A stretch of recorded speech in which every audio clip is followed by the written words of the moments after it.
Bonjour, dans cette capsule, on va regarder comment faire pour retrouver un prix initial à partir d'un montant total d'une facture. Donc, dans l'exemple, Marguerite paye un montant total de 42,25 pour une paire d'écouteurs, suite à un rabais de 25 et une taxe de 15 Quel était le montant initial des écouteurs? Avant de commencer à faire le problème, je vais juste faire un petit rappel sur comment ça fonctionne, les rabais et les taxes. Donc, dans la vie, habituellement, on a un montant affiché.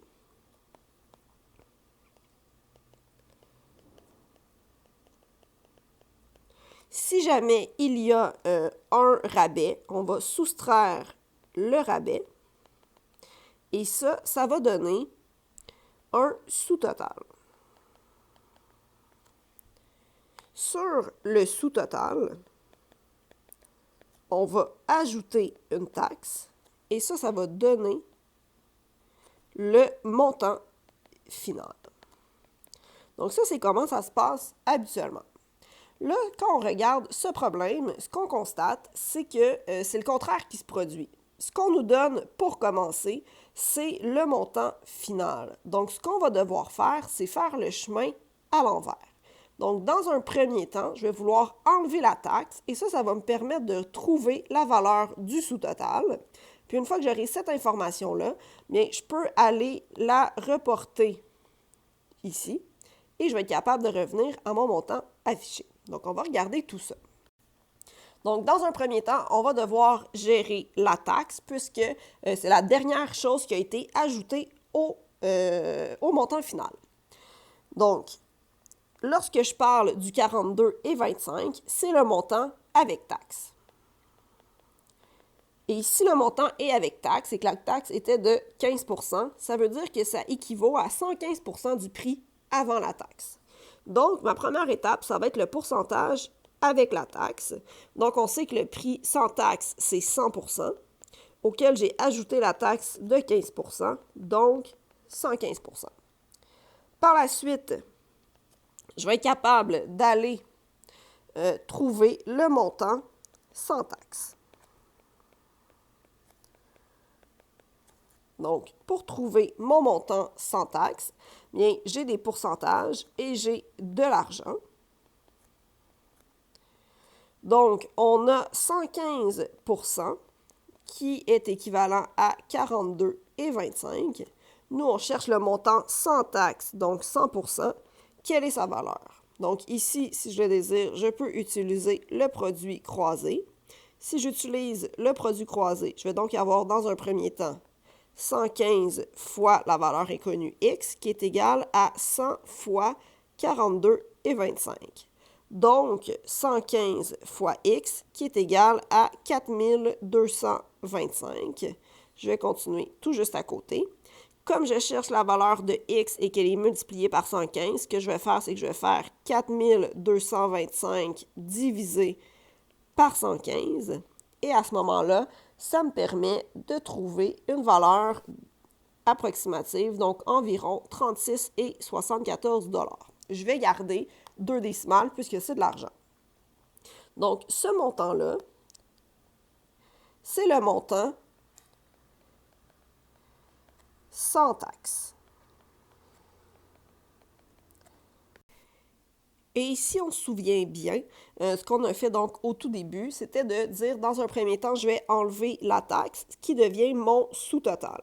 Donc, le montant que je viens de trouver, le 36,74, oui, c'est le sous-total que j'ai ici, mais ça va devenir ma nouvelle information ici. Donc, ce montant-là, c'est le montant sans taxe, mais c'est aussi le montant avec le rabais. Et là, mon objectif, ça va être d'enlever le rabais. Donc, ce qui va m'intéresser pour ma troisième étape, c'est le pourcentage avec le rabais. Donc, au début, mon montant affiché, c'était 100 Je veux enlever le rabais de 25 et ce montant-là va représenter 75 Donc, dans ma démarche, 100 moins 25 ça veut dire que c'est 75 Donc, mon prix, 36,74, c'est 75 du prix affiché au départ. Donc, Si je fais mon étape suivante, donc ma quatrième étape, ce sera le prix avant le rabais, ou autrement dit, le prix affiché. Donc, on sait qu'on a 75% du prix affiché, qui est en fait 36,74 $. Nous, on cherche le prix avant le rabais, donc le 100% initial. Quelle est sa valeur? Donc, encore une fois, je peux faire le produit croisé. Donc, 75 fois la valeur manquante est égal à 36,74 fois 100. 75 fois Y, je ne peux pas calculer parce que c'est une valeur inconnue. Je peux multiplier. Donc, le 36,74 fois 100, ça fait 3674. Et pour trouver la valeur manquante, bien comme j'ai une multiplication, je vais faire 3674 divisé par 75. Ça me permet de trouver mon inconnu dans l'égalité. Et ça donne 48,99. Donc, le prix affiché est de 48,99. Afin de s'assurer que c'est clair, on va faire un deuxième exemple. Donc, Joshua a payé 34,68 pour un pantalon. Ce montant comprend une taxe de 12%, mais aussi un rabais de 15%. Quel était le prix du pantalon initialement? Donc, même chose, dans un premier temps, ce que je vais vouloir faire, c'est enlever la taxe. Donc, ma taxe représente le pourcentage avec taxe. On va avoir donc le prix qui est 100% au départ. Donc, j'ai toujours 100% au départ, auquel j'ajoute la taxe de 12%. J'ai donc 112% comme montant final. Donc, je vais être capable de trouver le montant sans taxe. Mon montant sans taxe, donc j'ai 112% qui est équivalent à mon prix payé, soit 34,68. Moi, je cherche le prix sans la taxe, donc 12%, et je veux savoir quelle est sa valeur. Donc, je vais pouvoir faire le produit croisé. Donc, 112 fois la valeur inconnue est égal à 100 fois 34,68. Donc, 112 fois la valeur inconnue, c'est égal à 3468. Et je vais pouvoir, par la suite, bien, pour trouver la valeur manquante, faire 3468 divisé par 112. Et ceci, ça donne environ 30,96. Donc là, ce prix, c'est le prix sans taxe, mais incluant le rabais.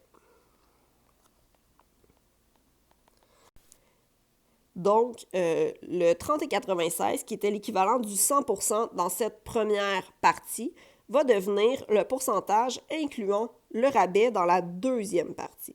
Donc, ce que je vais vouloir faire dans un troisième temps, c'est regarder le pourcentage avec le rabais. Donc, mon pourcentage avec rabais, bien, au départ, c'est mon préaffiché de 100%, auquel j'ai enlevé un rabais de 15%. Ça fait 85% le pourcentage. Et je vais pouvoir aller trouver mon montant avec sans le rabais, excusez-moi. Donc, mon montant sans le rabais, qui est en réalité le montant affiché. Donc, mon montant sans rabais, je vais aller commencer en faisant une proportion. Donc, on sait que le montant avec le rabais, c'est 85% du prix total. Et ça, c'est 30,96 $. Moi, ce que je vais chercher, c'est 100% du prix. Et je vais me demander combien ça vaut. Donc, je peux aller faire le produit croisé. 85 fois la valeur manquante est égal à 100 fois 30,96. Donc, 85 fois Y, c'est égal à 3096. Et à ce moment-là, je vais faire 3096 divisé par 85 et ça me permet de trouver environ 36 et 42. Donc 36 et 42, c'est le montant qui était affiché au départ pour le prix du pantalon. Merci!